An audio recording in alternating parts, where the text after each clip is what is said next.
Hello and welcome to the Daily Millwall for Tuesday the 12th of August 2025. In today's Millwall news, it was match day, double match day, but we're going to start off with the first team game, which was away at Newport in the Carabao Cup second round, and we won it. It was hard work, not just for the players, but for us fans watching it.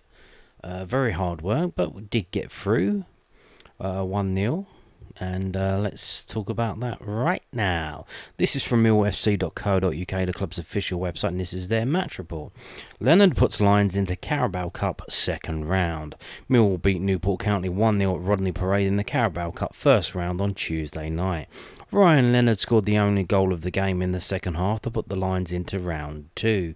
Alex Neil opted to make 9 changes to decide which defeated Norwich City last Saturday, with Jake Cooper and Josh Coburn the only duo to retain their places in the starting 11. There were debuts for Max Crocombe and Kamal Grant, whilst Academy prospects Rafiq Lamptey, Sheldon Kendall and Jack Howland occupied places on the bench. Backed by a loud contingent in the Omens, Newport started out on the front foot and looked to take it to the Lions, striking wide from a set piece with 6 minutes on the clock. Mill's first effort of the night, meanwhile, came a few minutes later as Luke Cundall ran down the left and sent across towards Macaulay Langstaff, only for the attacker's shot to be blocked by Anthony Glennon. Birthday boy, congratulations. Crocombe had to make a delightful save with 17 minutes on the clock before a goalmouth scramble ensued and the ball was only poked wide. With an outstanding turn from Reece Bangor Williams, then setting Millwall on their way at the other end. Jake Cooper nodding over from Cundall's corner kick. Aidomo Emakhu headed over from Leonard's cross on the half-hour mark, whilst Bangor Williams blazed over with 6 minutes left of the first half. By the final 5 minutes, the Lions were camped in the Newport half, but they could not find a way through to goal. Courtney Baker-Richardson's attempt had to be blocked and James Clark's poke at goal at the back post went behind as Newport started the better in the second half. But the next chance went the way of Millwall and Emakhu, only to find his effort blocked. With the clock about to hit the 60-minute mark, the Lions finally opened the scoring as a cross to the back post was smashed home, left-footed by Ryan Leonard. Kevin Nisbet, Wes Harding and Daniel Kelly were brought on not long after for Coburn, Zach Sturge and Rahees Bangor Williams, with Langstaff having the next opportunity, forcing a smart stop from Jordan Wright. Emakhu worked right again with just under 10 minutes left to play, whilst AJ Matthews was handed an appearance for the final moments as he replaced Langstaff. Nisbet headed over from a Harding cross with 89 minutes played, which was followed by a Mill break and Emakhu's attempted cross goal with Emakhu's attempt across goal being saved behind by Wright. The final act as the Lions advance to round 2. So that looks like the goal being scored there. The match stats. Bookings for Leonard and Luongo. Attendance 3,617 and 871 away fans. No way were there 871 away fans there. But it is what it is. No team, which is unfortunate. But I can tell you the team if you just give me a moment to pull it up on my mobile telecommunications device. And it is just loading now as I'm speaking to you, wasting more and more time as we get through to it and we turn it up and it's going down. And I can tell you the team was as follows: Crocombe, Sturge, Cooper, Langstaff, Leonard, Coburn, Luongo, Emakhu, Cundall and Grant, and Bangor Williams. The subs bench was Bender, Crammer, Nisbet, Kelly, Matthews, Lamptey, Kendall, Harding and Howland.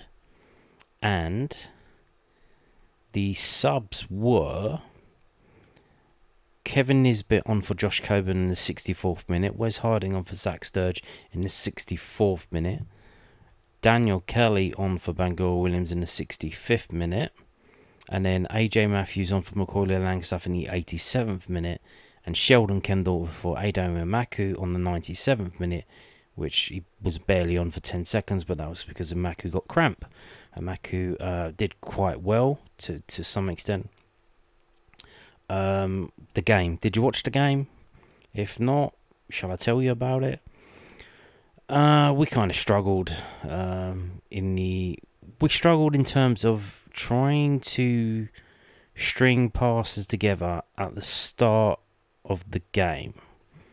So we were moving the ball around at the back and in the middle quite easily. We had a high line in defence. I think we caught them offside a number of times. They actually had more shots than us. They had more corners than us. They had more possession than us, according to the stats on the screen in front of me on my device. And it did feel like that, you know. Apparently we only had 2 shots on target. They had 7. You know, heart in mouth moment was the scramble, the goal scramble. Which was, you know, the shot comes in, Crockham saves it. He saves it one-handed, you know, and he does it. So he saves it, and it goes. It's one of those where he deadens the ball. So then, you know, they're looking for seconds. Kamar Grant's there, you know, blocking off the player and trying to scoop it out, and then Zach Sturge comes in and he does scoop it out. What else of the note? Kevin Nisbet looked lively when he came on. You know, he's doing all right. I think Bangor Williams may have injured himself. He was. I'm not sure. I don't know if he got a kick or something, but he was kind of hobbling before he came off. And again, he didn't. He wasn't very fluid today. Luongo looked very good, I think. One thing to note as well. They had drinks breaks because obviously it was like 32 degrees today, even though the game was played in the evening, when it would have cooled down to probably 27, 26. So it's still hot out there, you know. So, but it did feel like there was an improvement after the drinks break. So obviously, Alex Neil's had a word with them. Certainly after the second half, you know, it felt like they improved. After Alex Neil spoke to them at half time. But, you know, it was hard to watch at times. It was one of those where they were passing the ball. They couldn't really find anyone. Like, they didn't string too many passes together. So it was like they passed it forward. The guy's like got no one to pass to. He's stuck up. So he just passes it back and then it gets lumped forward. So no one's really moving until halfway through the second half, round about the time we're scoring. Then we are doing things. I don't know if it's a fitness or what it was, but we were improving a lot more in terms of the passing and stuff and getting on the ball. But before that, you know, it wasn't very fluid at all. A lot of misplaced passes, trying to pass it to someone and like you're passing into space, but they're running in a different direction, that kind of thing. So yeah, I thought, like I said, Luongo looked good. Kamar Grant looked good. Kamar Grant looked good in the second half when he started coming forward more. Like, very impressive. I don't know if he could be one to play in midfield, but he did look a lot better when he was coming forward. Anyone else stand out? Like I said, Emakhu, Kundal had his moments, but again, at the end of the game, so once we start getting better and better and better, and then Kundal starts looking better, Luongo looks better, you know, Emakhu looks better, but yeah, Nisbet had his moments, probably could have scored. Emakhu took the shot that they mentioned here, where that got saved. It was a pretty good save. And Emakhu was very dangerous as well. He got cramp at the end of the game, so it just shows you how hard he was working. So yeah, hard fought game, hard fought win, fully deserved though. I think. Yeah. Although I wouldn't say there was a massive golfing class. It's just I wouldn't League Two team apparently, but I mean didn't look like it. So there you go. Now let's move on to some pictures again from Millwall's official websites. And this is Ryan Leonard's goal gave Millwall a 1-0 Carabao Cup first round win over Newport County on Tuesday night. The best of the action from Rodney Parade can be seen below. And there's Emakhu there. Luongo. Jake Cooper getting his shirt pulled. Did we get a penalty? Of course we didn't. Of course we didn't. Why would you do that? Emakhu there. And again, this is towards the end of the game because it's dark and the lights are on. So there you go. That looks like the goal being scored there, and there you go. Why not? Why not score a goal with your left foot? What else are you gonna do? And there's Bangor Williams again. Not really having him. I think he was probably pushed too far forward. He played. He didn't really play with his back to goal. He played with his facing the opposition goal, and you think, well, of course, but didn't really do much. And again, it looked like he picked up a knock on his ankle again. So hopefully, it's not too bad. Not too bad. Langstaff, people tipping him up to score a hat trick. Didn't really happen. Nisbet. Shirt's rarely been seen. Still see the creases where they've just taken it out of the packet. Probably only been used for the first time. That Nisbet. Thinking about Nisbet, I don't know if anyone wants to give Glasgow Rangers a call. They've played 2 games in the league and they have drawn both of them.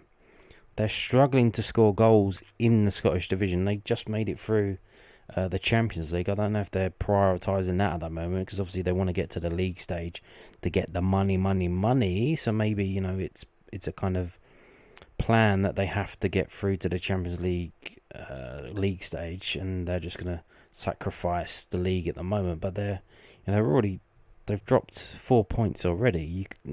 People are saying they've lost the league already. Maybe if they got Nisbet and he could play in the Scottish games and he could score them some goals, and if they could give us some of the money that we paid for him back, that would be nice, wouldn't it? But there you go. Now, moving on to some post-match comments from southwarknews.co.uk, which publish on a Thursday. I'm sure there's going to be lots more in there in the paper copy, so why not pick up one of those in the shops when you see it on a Thursday. Alex Neil, Millwall were worthy winners in difficult EFL Cup tie against Newport County, and explains why the Lions improved in the second half. Fitness, team talk, what do you think he's going to say? Alex Neil thought Millwall were worthy winners in their 1-0 win against Newport County tonight in the first round of the EFL Cup. The League 2 outfit started strongly against a heavily rotated Lions side, but Millwall grew into the game and eventually found the breakthrough when Ryan Leonard turned home Aidomo Emakhu's cutback in the 60th minute. The Lions came close to is this a match ball? The Lions came close to doubling their lead a number of times as their grip strengthened on the match in the final 30 minutes, with Emakhu forcing a 3 fingertips save from Exiles goalkeeper Jordan Wright. Neil was pleased with how his side improved over the 90 minutes. I thought it was a hard game. Coming away from home was always going to be difficult. Newport didn't disappoint us. I thought they fought for every ball. The crowd got right behind them. It was a difficult match for us. I thought the first probably 20-25 minutes we needed to compete and earn the right to play, and we probably didn't do that as well as we would expect ourselves to do. I thought we settled down after that, and our use of the ball from that point onwards at half time was good, and I thought we looked dangerous. And there were some runs that we should have made that we didn't make, and we weren't as clean as we should have been. I thought the second half was much improved. We were really dangerous. Their keeper made 3 or 4 great saves from Aidomo alone. Made some great saves from Maka as well, so we got in some really dangerous areas, and Lenny gets the goal, and I thought we deserved to win the game. And I certainly think that we were the better team throughout the game. We had the best chances in the game, but we were made to work for it, which is what you would expect. Kamal Grant made his first team debut for Millwall after spending the past 18 months on loan at Bromley. Yes, Kamal Grant. That was actually his first game for Millwall, for the official game. You know, he's played in friendlies and whatnot. But that was his actual official game, first team debut. Asked how he thought he played today, and Neil said, "Oh, good. I thought he grew into the game. I thought we grew into the game as a team, though. And I thought in the first half our defence was a little bit too deep at times, and the midfield became too big, and that was part of the problem with not picking up second balls. The game was stretched, and we needed to compress the game and make sure we to work in tighter spaces. But I thought the second half, we did all that, and I thought we ran out worthy winners. So that probably explains why I saw them with the high line. Was that in the second half? Yeah, that would have been the second half because they were going left to right on the screen. So yeah, they were playing much higher lines. Obviously, tactical changes that Alex Neil made worked very well, and it was still 0-0 at that point, so we didn't have to worry about that. Now, you win a game in the cup, you get into the next round. Let's have a little talk about the next round. This is from EFL.com. This is news from about yesterday. So the draw. When's the draw? I know you want to watch the draw, don't you? You love a bit of a draw, don't you? Well, here we go. The draw for round 2 of the Carabao Cup will take place live during the build-up to Birmingham City's round 1 tie against Sheffield United on Sky Sports Football on Wednesday the 13th of August. Sky Sports presenter Mark Chapman will host the draw at approximately 7:20 p.m, which includes the introduction of the 11 Premier League clubs not participating in European competitions. Who are they? It doesn't tell us, but don't worry, I will tell you by going to another website. The Carabao Cup remains regionalised in the second round, with the draw split into a southern and northern section. Ball numbers for the draw will be finalised in the morning, Wednesday morning, and published on EFL social media. The round 2 games will take place on the week commencing the 25th of August. So apparently this game will also be shown free to air on ITV4 and ITVX. Does that include the draw? The draw, it says it's going to be on Sky Sports, but I believe they show it on EFL. If you go to the Carabao Cup Facebook and Carabao Cup Twitter page, X page, they've shown it on there in the past. I imagine it'll be on there again. So all of that stuff, and again around about 7:20-ish, it's going to be there before the game kicks off. Now, the 11 Premier League teams that are coming in. Do you want to know who they are? Well, here you go. This is from theexpress.co.uk. So Manchester United will be among 11 Premier League clubs involved in the Carabao Cup second round draw. But remember what I just said, it is regionalised. So we will not be playing them in the second round. I can guarantee that. Guarantee that, boy. So, who will we be playing? Well, let's skip all of this because I don't care. Oh yeah, it says it's going to be streamed live on... it's going to be streamed live on Sky Sports Football X account. So Sky Sports Football... and Sky Sports Football YouTube channel. So there you go. Handy bit of information. Just go to Sky Sports Football on YouTube or Sky Sports Football on X, and you can watch the draw on that. Isn't that fantastic? Now here we go. Who is coming in? The teams coming in round 2 from the Premier League are Manchester United, Bournemouth, Brentford, Brighton and Hove Albion, Burnley, Everton, Fulham, Leeds United, Sunderland, West Ham United, and Wolverhampton Wanderers.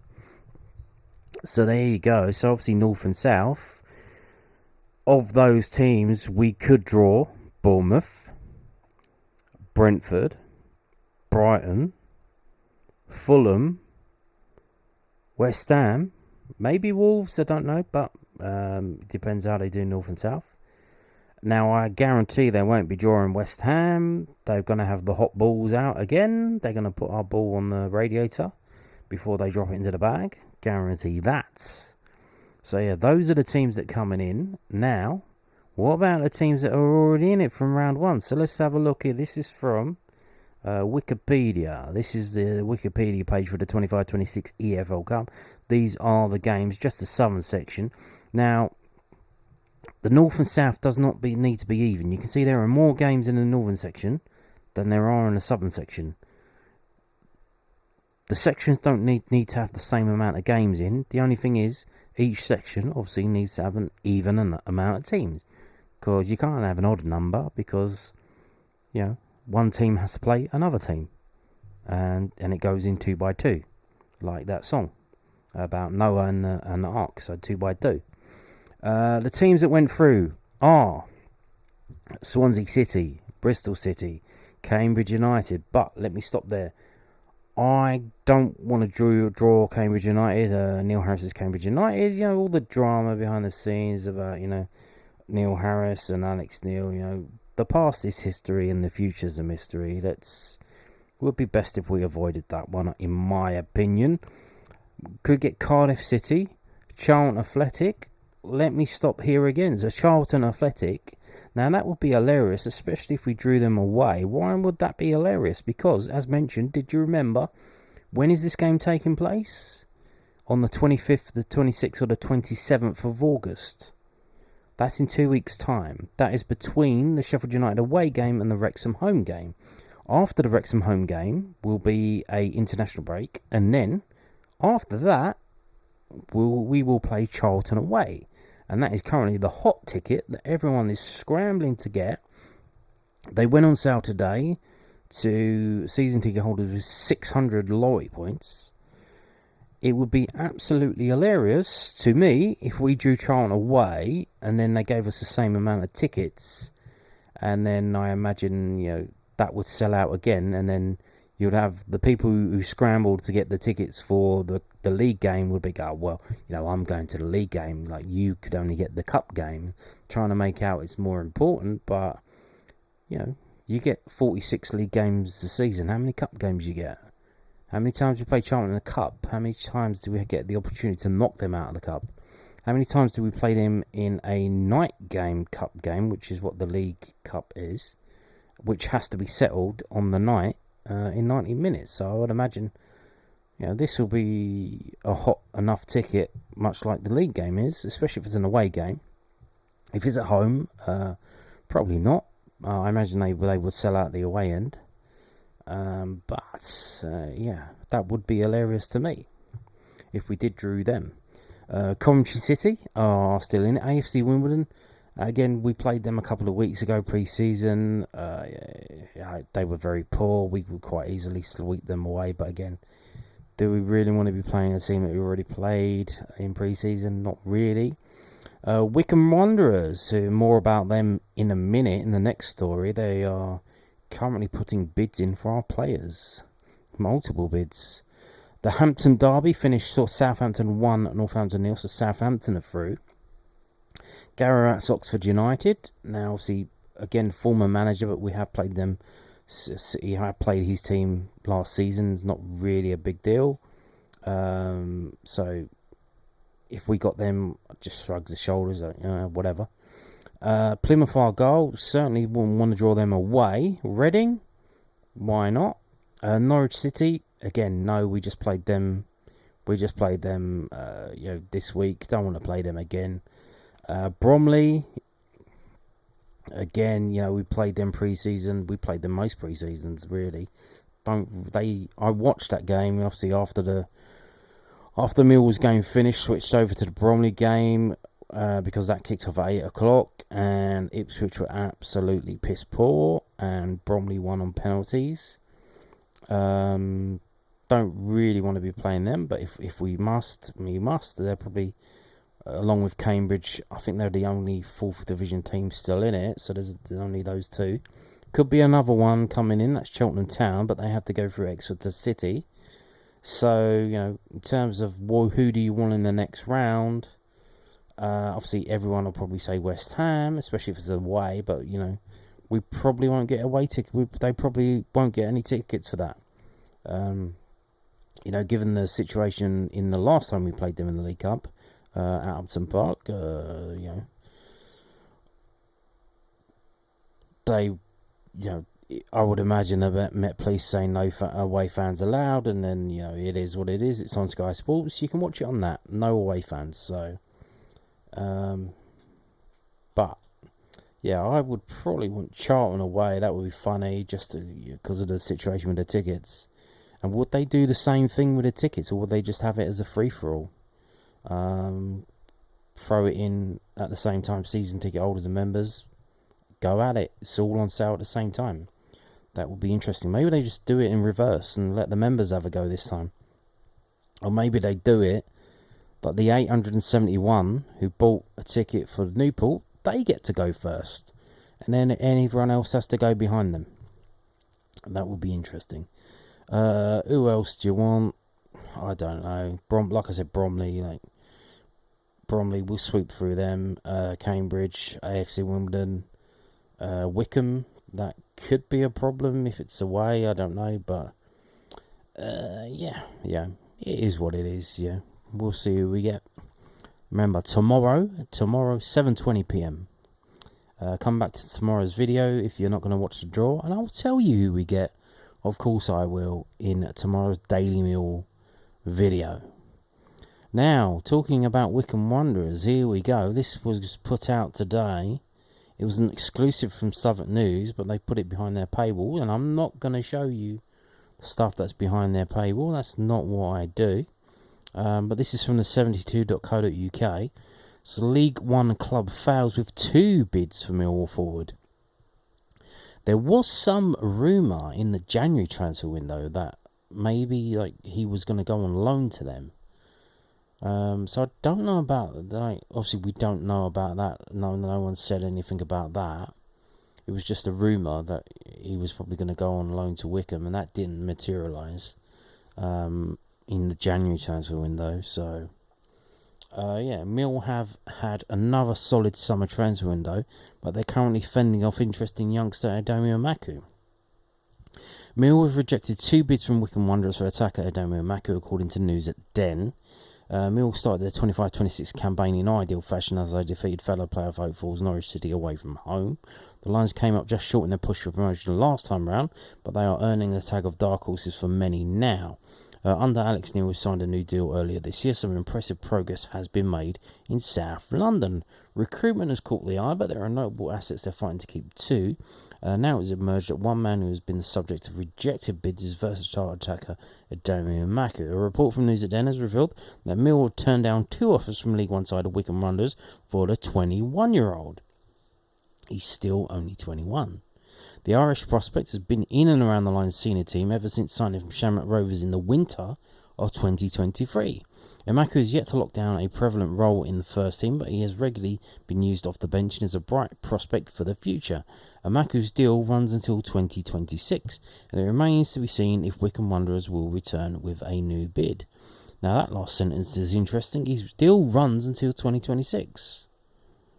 That's next year. He's got a year left on his contract. If he does he sign or does he go?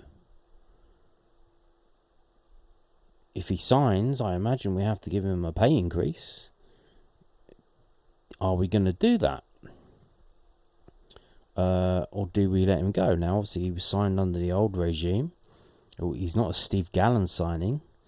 And, he's come from the League of Ireland. So, how many players have come from the League of Ireland recently and are doing that well? I don't think there's that many. Some have come to be juniors. Like Tottenham have signed a guy, but they loaned him back out, I think, because he's not allowed to come. He's not allowed to come and get work permit until he's 18 years old. But he's not playing in the first team yet. I don't think he's even joined them yet. So I don't think there's many players over recent years that have come from the League of Ireland and done as well as Emakhu's done. So I think maybe a few have come through at Preston, but I can't remember their names. They're not household names, so.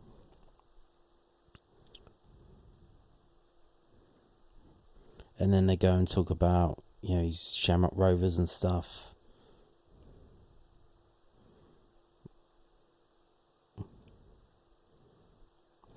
It's not it isn't out of the question that he commits to a new contract and continues his fight for a place at the Den. He has been injured, though. He has been injured a couple of times, but, growing pains. He's under 21. You do get, it is a thing that happens. Now, obviously, why was this put out ahead of the game? This was an exclusive given to News at Den. Who gave them the exclusive? Wycombe Wanderers, Aidomo's agent, or Steve Gatlin? Who gave the deal to the News at Den? Or the news to the News at Den? I don't know. Interesting. Now, obviously, I imagine whoever did that knew that Emakhu was going to be starting tonight, and that would get the spotlight on him. So maybe they're trying to generate interest. In terms of, obviously, interest doesn't mean he leaves, but obviously he's trying to get a new contract. Or he's trying to get into contract anywhere. Where he gets a new contract at Millwall, or he gets a contract at another team. A new contract is a new contract. Because literally at the moment, he's going to be unemployed in a year's time. Obviously he's not going to be, unless he gets a serious, insane injury. He will get another contract somewhere if his contract runs out. But again, who put this out? Are we trying to sell him? Or is he trying to leave? Or is he just trying to get an extended contract somewhere? I don't know. But he played very well today. So whatever the plan is, I don't think he harmed himself at all. So there you go. And we get a quote from big man himself, Big Alex, by the way. So this is from southernnews.co.uk after the game. They asked him, Millwall boss makes Aidomo Emakhu's stance clear after Wycombe Wanderers bids. Alex Neil made it clear Millwall have no intention of selling Aidomo Emakhu after News at Den revealed earlier today that the club rejected 2 bids for the winger from Wycombe Wanderers this summer. The 21-year-old started during the Lions' first round EFL Cup tie against Newport County this evening, posing a consistent threat off the left flank and forcing 3 sprawling saves from Exiles keeper Jordan Wright. Emakhu also featured against Norwich City on the weekend, replacing Femi Aziz in the 89th minute. The Irishman made 25 league appearances for the Lions last season, 6 of which were starts, and recorded 2 assists. Neil thinks Emakhu will play a vital role for his side this campaign. Aido's our player, we want him to be our player. He's going to be really important for us this year, and that remains the case. So there you go. Now, obviously, if you don't sell him now, you ain't getting a half-decent money for him, because if you sell him in January, his contract runs out next summer, you get a lot less money for him. So, again, do we need the money? I don't think we obviously everyone needs money, but again, interesting to see how that works out. How will it work out? Don't know. But there you go. Now, talking of a Millwall player who has left, and that's Alfie Massey. Alfie Massey has left on loan. He's gone to Wealdstone. This is from WealdstoneFC.com. And there he is in the kit. Wealdstone Football Club are thrilled to announce the signing of a central midfielder Alfie Massey, who arrives at Grosvenor Vale on loan from Championship side Millwall until early January. So it's a loan until January. The 19-year-old spent time in the academies of West Ham United and Arsenal as a youth before moving to the Lions. He's featured regularly for Millwall's youth teams and was a key member of the side that defeated Chelsea to reach the semi-finals of the FA Youth Cup in the 23-24 campaign. Last season, the Englishman began to break into the Lions' first team. He was named in Millwall's travelling squad for their pre-season tour of Spain, and he thoroughly impressed on the continent. This led to him being named on the bench for the first game of the Championship season before making his professional debut in the Carabao Cup and signing a new long-term contract a week later. Then Millwall manager Neil Harris said that he believes Massey will flourish in South London. Massey made his own debut in the FA Cup match against Dagenham and Redbridge in January and has once again been involved with Millwall's first team during pre-season this year. And his kit's available for sponsorship, so there you go. Just call that number. Again, so there you go. He's gone on loan. it's a lot of people questioning, like, why are you going? Why is he going to them? Because he played in the League Cup against Portsmouth. Didn't look out of place. Was very good. Obviously, that's a Championship team. Why is he not gone to a League 2 team? Why is he not gone to a League 1 team? Because this is a youth loan. What does that mean? Not that he's a youth. There is two types of loans. And a youth loan is where you loan a youth player to another team, and it means they can still play for you. But they can also... that you can't do that if you loan them to a pro team. You can't do that. So if you got loaned to League 2, you'd have to stay there for January, and we couldn't do anything about it. If they played him, they played him. If they didn't play him, they didn't play him. The thing with this youth loan to Wealdstone, if he plays for Wealdstone, happy days. Now, they did win their first game of the season, but that was against Truro. So I'm not sure how good Truro are. I think they've just been promoted, so we're not sure how good they are. They are in the conference. They're not in the Conference South. They're in the conference. Again, if Wealdstone play him, it's about managing minutes. So if they plays for Wealdstone, he plays for Wealdstone. If he doesn't play for Wealdstone, he can come back and he can play for us. I believe either the first team or the under-21s. So if he doesn't get minutes for them, he can get minutes for us by playing for the under-21s, etc., etc., etc.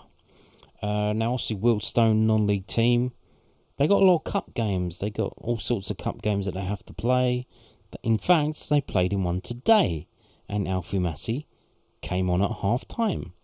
And you can go and watch the game. The game was being broadcast live. It's the National League Cup, which is this tin pot competition that has been created by Premier League teams so that their under-21 teams can play against men's teams in the non-league. And they've created this cup competition. And why have they done that? Because the National League teams went begging for money from the Premier League. And the Premier League said, well, we want to do this thing. This is attached to the money. Do you want the money or not? And again, they've said yes. And now they have to do this cup competition, which, it's probably got more views on YouTube where it was broadcast live than actual people who went to the game. No, the non-league fans don't like this, but, it is what it is. In fact, so it's invitational in that you have to apply to go into it. And so many National League teams said no, that they're getting teams from National League South to go into it. So literally, you can say, do you want to be in it or do you don't want to be in it? And teams actually said, yeah, nah, I'm alright, thanks. And actually, this season on the Enterprise National League YouTube channel, all of the games, they showed them live. They streamed them live. And if you go to this, you go to Wealdstone versus Wycombe Wanderers PL2 in the National League Cup. Half-time, it was 2-1 to Wealdstone. I believe it finished 2-1 to Wealdstone. Alfie Massey came on and he played half a game of football. So there you go. Isn't that fantastic? Now, it was double match day today in that the under-21s played, and it wasn't the best of days for the under-21s. They were absolutely decimated. You've seen the squad for the first team game featured many under-21 players on the bench, especially Rafik Lamptey, Jack Howland, Sheldon Kendall. That the under-21 team was significantly under strength, shall we say. Not only that, they played two trialists, and they ended up losing 4-0 to Barnsley, one of the better teams in the northern section. So, not only that, but they didn't have a shot on target. So Barnsley had 6 shots. You can't see it, but 6 shots on target and 6 shots off target for Barnsley. Millwall had 8 shots off target. The possession stat, I believe, is incorrect. The reason why I know this is correct, these numbers are true, I was following the game live on the Ladbrokes in play betting, where they have a thing on screen that shows you how the game is going. Because when I saw the team that was announced and how, heavily under strength it was, I'm afraid to say I couldn't help myself. I had to lump on Barnsley, especially at 6.5. I mean, yeah, the bet was so big that they had to manually review it. I got a bit worried. I thought they were going to think I was a match fixer or something like that. But they let the bet go through, and then you can see within 8 minutes it was heading the right way. Now Millwall, they managed to hold on until the second half, when they then conceded 2 goals in quick succession and then one right at the end. So that wasn't good. But you can see here 7-5 corner kicks, 14-14 fouls, 14-14 free kicks, 2 yellow cards apiece, 1 offside for us and 3 offsides for them. So there you go. Now, looking at the team, though, you can see why it doesn't, and I don't think it's well balanced either. This was the team. Apparently, one of the first goal was an own goal. And then we've got Gould, Graham, and Holder, although we don't have a team for Barnsley. This is from youthhawk.co.uk. The previous page was from sofascore.com. Yeah, sofascore.com. This is from youthhawk.co.uk. We had 2 trialists named, but we have their names here because Richard Corley on X told us who they were. The trialist, Freddie Freedman, who it was announced earlier, the other day I told you that he had signed, but he was listed as a trialist, so maybe his contract hasn't been sorted out, or maybe his registration hasn't gone through yet, so he was listed as a trialist. And then we had Caleb Redhead. What a name. Now, is he a ginger? No, he is not. He's from Grenadian roots. We'll get into that in a minute, but just trying to figure out how the team was playing here. So you got Casper Linder in goal, he's the under-18 goalkeeper. Where's George Evans? Obviously, with the first team today, you had Bender, you had Crockham. Prozwozny was there, seen him. Obviously, they always take 3 goalkeepers. Where was George Evans, the 4th goalkeeper? Is he going on loan somewhere that we don't know about? Maybe he's training with them. Is he injured? I don't know, but didn't play in this game. You got George Bowman, Adam Mayer, Ollie Whitby, Freddie Freedman, who we believe is a right back, Ben Drake, Benicio Baker, Elias Mansour, who's also a right back, so I don't know where he's playing, Caleb Redhead, who I believe is a forward, Frankie Baker, and Jaden Celestine Charles. So trying to wrap my head around about what kind of formation we got going on here. So I would imagine it's George Beaumont was at right back. Where did Freeman play in centre back? Did Whitby was centre back? With Freedman? But maybe they put Ben Drake as centre back. They keep doing that. It doesn't make any sense. It doesn't work there. I think we've lost every game that he's played centre back. Obviously, they're trying to fit square pegs in round holes because they don't have the players. And then who played in the centre of midfield? Did they put Mansour in there? I think he has played in midfield before. Caleb Redhead is a forward. So I think Frankie Baker was centre forward, and then Celestine Charles and Redhead were either side, so 3 up front to some extent. But then Baker's a winger as well. Adam Mayer's a left winger, so did Mayer play in the middle of the park? I don't know. This team doesn't make any sense. It's unbalanced and it's under strength. So now, obviously, that's because the players that would be playing this game were out in Newport. So it's understandable, But poor old players involved today. They were right up against it. The substitutes are Will Wright, Justin Ndickham, which the goalkeeper, Edward Payton, Archie Kirby, and Darrell Archer, who I believe all of these are from the under-18s. So, yeah, massively under-strength team. Now, luckily, it's really school holidays, so they've probably not got much else going on. Yeah, hopefully for the next game next week, they have a bit more strength in the team and they can win the game, because that would be good, would it not? So let's have a look. What's going on? Who's Caleb Redhead? This is from InsideFootball.com. Mill taking a look at released from Crystal Palace talent. He's from Crystal Palace. So Championship side Mill are taking a close look at young forward Caleb Redhead. What a great name, Redhead, who left Crystal Palace this summer, according to journalist Richard Gawley. So he's broken off from talking about Charlton all the time to confirm to the Millwall fans who the trialists in today's game were. He was in the Premier League club's youth system for several years, but in the last under-18 Premier League campaign, he featured in only one game. Palace released a Grenadian at the beginning of July, after he was mostly a bench player all season for the Young Eagles.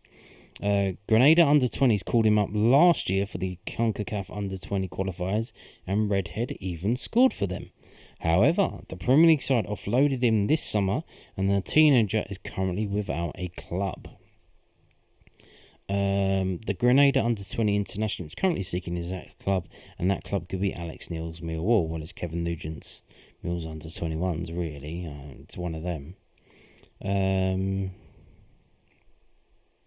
He's primarily a striker, but he can slot anywhere across the front line, which shows his versatility. In the 23-24 under-18 Premier League season, Redhead featured in 20 games, but in the 24-25 campaign, he played in only one match, clocking up 45 minutes. So was he injured? What's the deal with that? Former Crystal Palace sporting director Dougie Freedman's son Freddie Freedman also featured for Millwall under-21s against Barnsley, along with Redhead. He left Everton earlier this summer and is joining Millwall. It remains to be seen if Redhead will be able to impress the Lions coaches to convince them to offer him a contract to take his career forward. Well, we didn't have a shot on target, so obviously we don't see the game. Didn't see the game, don't know what's going on. So let's have a little look. This is from SofaScore.com, and as you can see, so he played in this game. He played 44 minutes in this 6-4 defeat in August 24, so that was 24-25 season. This was last season. Played the 45 minutes in that game. Was it the first 45? Was it the second 45? Didn't score. He's a striker, didn't score. Again, don't know what's going on there. And he was an unused substitute, bench icon, unused substitute in the game that was a week later. So this was the 17th of August. This is on the 24th of August. And he hasn't been seen since. Not even as an unused substitute. What's going on?